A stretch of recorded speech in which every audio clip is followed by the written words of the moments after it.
Con il primo cittadino di Santo Lussurgiu, Diego Loi, che ci ospita in questa location davvero incredibile per questa chiusura del progetto Gitamus, ma sappiamo per certo che ci sarà anche un sequel, perché come non mai questo progetto insegna l'inclusione a 360 gradi.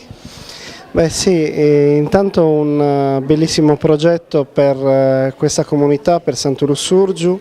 per il territorio direi, perché si parla di temi molto importanti e si parla peraltro di un approccio a questi temi in maniera molto profonda, che è quella legata al processo educativo dei ragazzi.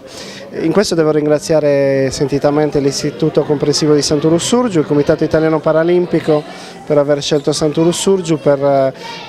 coronare questo progetto che parte da un sogno. Il sogno dei bambini che pensano di poter raccontare una loro visione del mondo, che la comunicano le istituzioni e le istituzioni la prendono in carico per risolvere una delle tante questioni, i tanti problemi che abbiamo nella vita quotidiana, ma che talvolta sono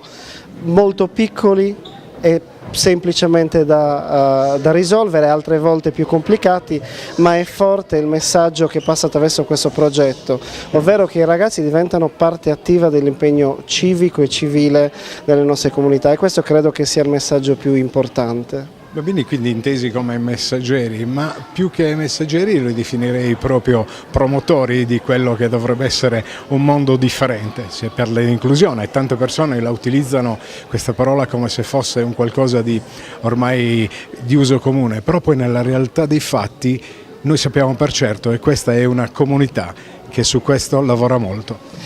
Beh sì, intanto talvolta l'utilizzo delle parole è in maniera forse fuori luogo riperpetrato.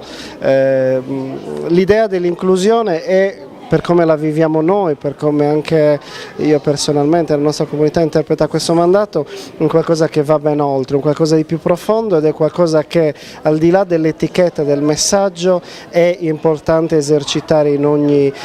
istante. Questa è stata per noi devo dire, per la nostra amministrazione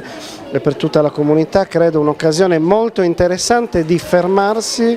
a ragionare, fermarsi a ripensare al quotidiano e capire che talvolta delle occasioni come queste, delle occasioni come quella nei quali i bambini fanno fermare gli adulti a ragionare sulla quotidianità, a ragionare sul vero senso della vita. Allora questi sono per noi forse l'esempio più alto e il grande insegnamento che ne portiamo da questo progetto.